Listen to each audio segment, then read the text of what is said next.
On October 8, 2015, Albin Kurti, a member of Kosovo's parliament, triggered a tear gas canister during a legislative debate.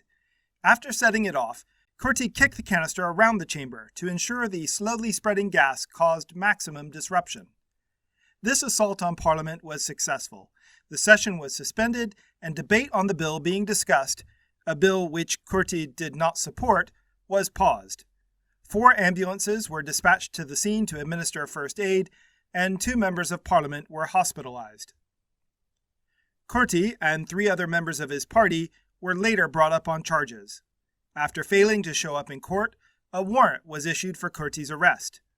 Eventually, over 2 years after the event, Kurti and his accomplices were convicted for, quote, using weapons and obstructing an official person in the performance of their official duties. And then, just last month, in March 2021, despite his relatively recent criminal conviction, Albin Kurti was installed as Prime Minister of Kosovo. In fact, he is arguably the most popular and most powerful leader in his country's entire history. Hi, I'm Fredo Rockwell, and welcome to another edition of Strange Politics. In this video, I'm going to cover one of the most unlikely political career paths of any current head of government in the world, the current Prime Minister of Kosovo, Albin Kurti.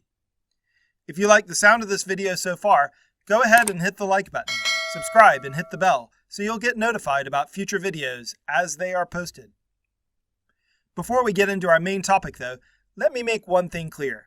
Although this video is about some very weird recent happenings in Kosovar politics, I don't in any way want this to be seen as some sort of general attack on Kosovo or the Kosovar people.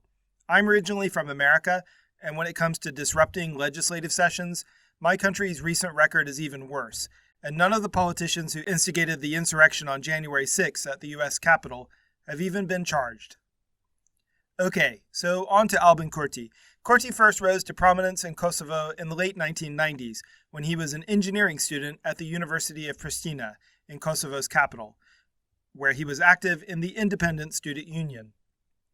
At the time, Kosovo was administered by Yugoslavia, which was in the midst of a long, drawn-out civil war, eventually leading to each of Yugoslavia's 6 constituent republics becoming independent countries. Under the old Yugoslav system, Kosovo was not a republic, however.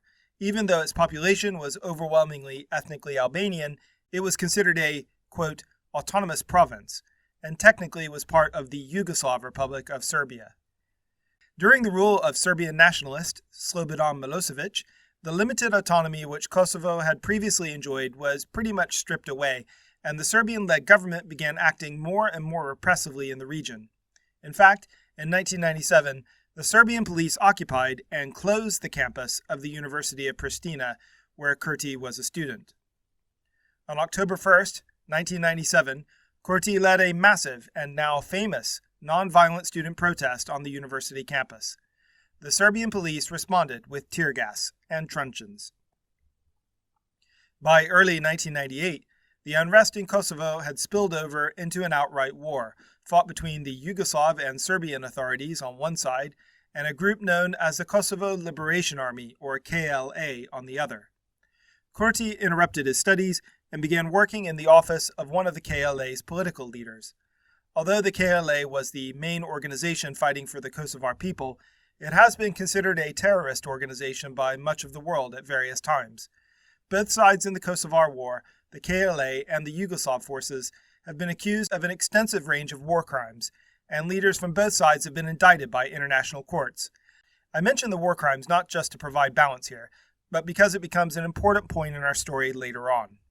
Keen to end the war, America's President Bill Clinton initiated a bombing campaign in 1999, mostly bombing Yugoslav forces to pressure them to leave Kosovo, hoping this would allow Kosovar refugees to return home.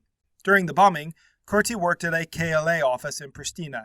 He was arrested by the Serbian police and, at his trial, sentenced by the Yugoslav authorities to 15 years in prison. At his sentencing, Kurti said, quote, "It does not matter if you punish me, or how much you punish me. Everything I have done voluntarily and with dignity. I am proud of that, and if given the chance, I would do the same again." So yes, I'd say Albin Kurti has more than his fair share of backbone. After 2.5 years in prison, Kurti was eventually released in December 2001, following international pressure on the Yugoslav regime.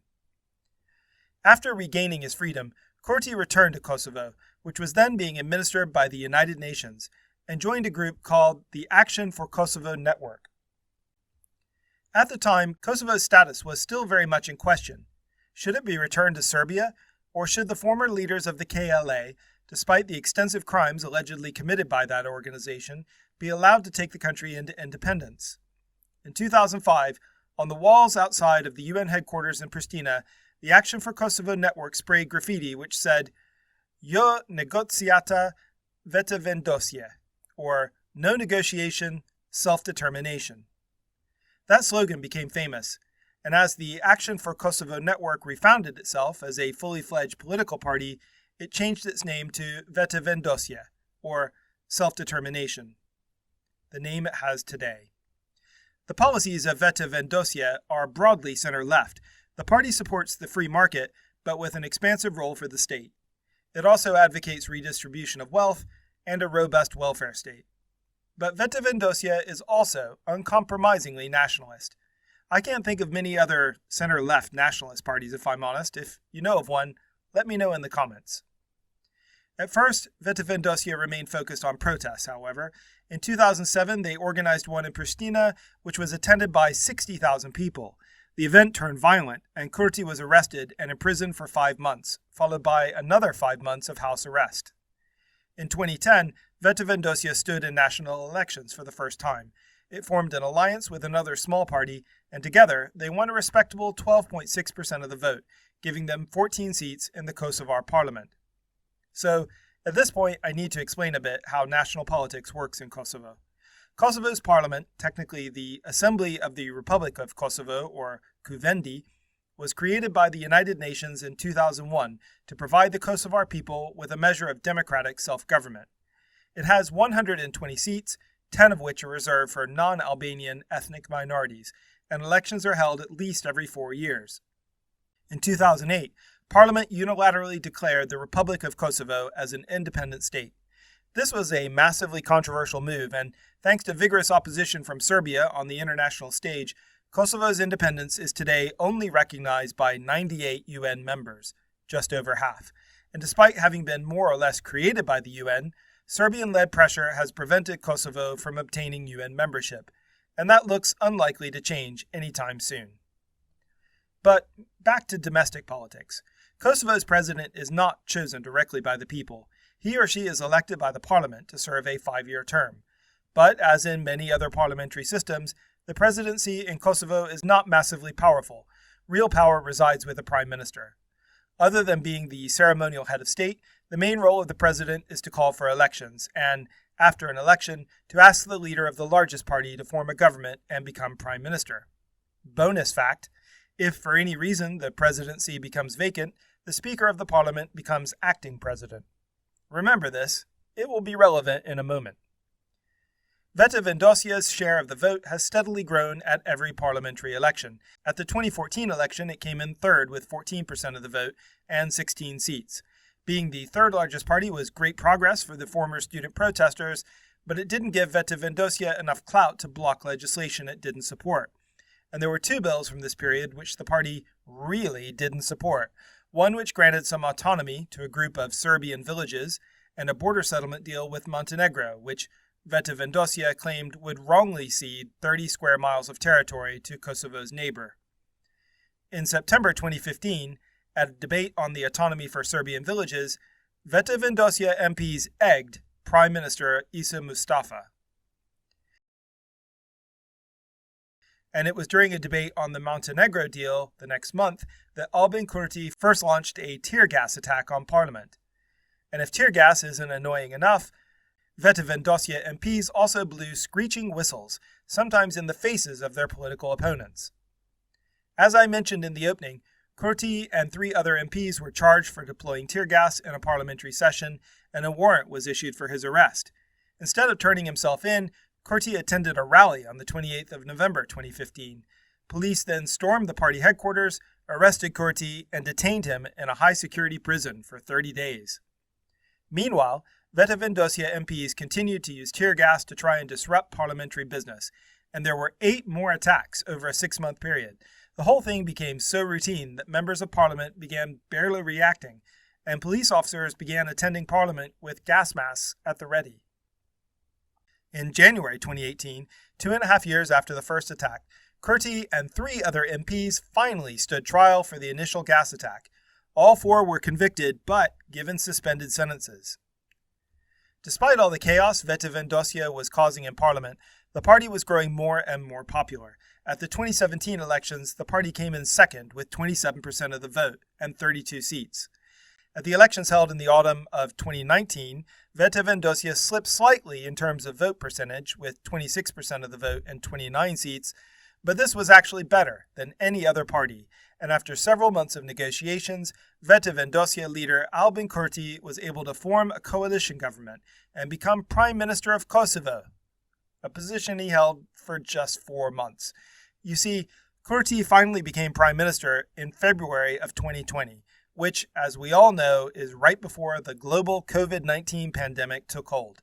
When a minister from a coalition partner, the League for Democracy, wanted to institute a state of emergency, Kurti sacked him. The League for Democracy retaliated, bringing the government down in the process. So at this point, it looked like Kurti's career might be over. Except for one brief intermission, he had led Vetëvendosje for 15 years, and after finally achieving power for his party, he lost it within a few months. If he was going to turn things around, he would need a lucky break. And he got one, in the form of an international court instituted in The Hague in 2017, known as the Kosovo Specialist Chamber, or KSC. In April 2020, the prosecutors for the KSC charged the then president of Kosovo, Hashim Thaçi, with a series of war crimes and crimes against humanity. These included murder, enforced disappearance, persecution, and torture. Like many of Kosovo's early leaders, Thaçi had been a high-ranking official in the KLA, and he is just one of many former KLA leaders to be investigated and charged. Thaçi was able to delay proceedings for several months, but in November 2020, he was forced to resign the presidency and traveled to The Hague to face charges. As I mentioned before, remember that bonus fact? The Speaker of the Parliament becomes acting president in a situation like this. In this case, Vjosa Osmani. Osmani was at the time a member of the League for Democracy, which was part of the governing coalition. But she is also one of Kosovo's most popular politicians. She is also, in my opinion, probably one of Kosovo's most formidable politicians, because what she did next is some very clever electoral jiu-jitsu. Soon after becoming acting president, Osmani fell out with her party leadership. I couldn't find out the exact reason why, but my guess is that Osmani wanted to remain president and that her party was not willing to support her. By December, Osmani had announced her intention to form her own party called Gudzo, which translates as dare, as in, I double dare you to try and keep me from staying in the presidency. By law, Osmani could only remain acting president for 6 months, at which point an election would be held in parliament to choose a new permanent president. Without the support of the largest parties, including the League for Democracy, which she had just ditched, she had virtually no chance of winning. She made overtures to Kurti and Vetëvendosje, but with just a quarter of the seats in parliament, Vetëvendosje would not be enough to help Osmani win.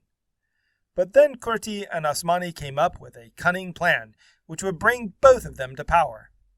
Very soon after the alliance between Kurti and Osmani went public, Vetëvendosje filed a motion in the Kosovo Supreme Court to invalidate the current government on a technicality. A member of the coalition named Etem Arifi had stood in the most recent election, despite having been convicted of fraud a few months previously. The court ruled that this made Arifi's membership in parliament invalid, and that therefore the ruling coalition he had helped vote in was also nullified. The court ordered that new elections be held. And it just so happened that the current acting president, Vjosa Osmani, was more than happy to call new elections, which were set for the 14th of February, 2021. But wait, there is another serious twist here. Remember how Albin Kurti kept refusing to attend court to answer the charges related to his tear gas attack in 2015? And remember how, because of the delays, he was not actually convicted until January 2018? Well, That delay ended up being a problem for Kurti. You see, the Kosovo constitution bars anyone from standing for parliament if they've been convicted of a crime within 3 years. And because Kurti was convicted in January 2018 and the election was called in December 2020, just under 3 years later, the Election Complaints Commission barred Kurti from standing in the 2021 election. This was a pretty big blow to Kurti, as Vetëvendosje and Osmani's small Gudzo party did go on to a stonking victory, at least in Kosovar terms, with 50.28% of the vote and 58 seats in parliament. But while Kurti remained leader of Vetëvendosje, he did not have a seat in parliament. This means he can't become prime minister, right? Actually, no. Here's what happened next. After forming a majority with a few MPs from ethnic minority parties, Vetëvendosje elected a staunch Kurti ally named Glauk Konjufsa as speaker, and as the speaker becomes acting president when the presidency is vacated, Konjufsa replaced Osmani as acting president. As acting president, Konjufsa had the right to invite the leader of the largest party to form a government, and as long as the leader of that party has the presidential invitation and has support from a majority of MPs, it turns out the Kosovo constitution doesn't actually require him or her to be a member of parliament themselves. So Albin Kurti, after being barred from standing for parliament, became Prime Minister of Kosovo on the 22nd of March, 2021. So having a Prime Minister who is not a member of parliament is very unusual. There have been some examples of this in the United Kingdom, which provided the original template for parliamentary government used around the world, but the last one was the Marquess of Salisbury, who left office in 1902, and besides, he was a member of the House of Lords, the UK's upper chamber. I couldn't actually find an example of another prime minister who, like Kurti, didn't hold a seat in any legislature whatsoever. If you know of one, please let me know in the comments. So, convicted of tear gas attacks and banned from running for parliament, Albin Kurti is now in charge in Kosovo. And what about Vjosa Osmani? The Kosovar parliament finally held a presidential election, and with the support of Vetëvendosje, she won and assumed office on the 4th of April 2021. So, both Kurti and Osmani got what they wanted, and, despite the turmoil of the past few years, Kosovo politics might be about to enter a period of much-needed stability. Osmani has a 5-year term ahead of her, and, as she was not a KLA leader, she doesn't have to fear being indicted by The Hague. Meanwhile, with a near majority for Vetëvendosje, Kurti's government looks set to be a much more stable coalition than Kosovo has ever had before. And of course, with Vetëvendosje MPs on the front benches, they won't be throwing eggs or letting off tear gas canisters. And that will probably help. Thanks for watching. Had you heard about the tear gas in the Kosovar parliament? And did you know the instigator was recently elected prime minister? And what do you think of Kosovo's prospects for the future? Let me know in the comments. And as always, please like and share this video and be sure to subscribe and hit the bell. And I'll see you in the next video.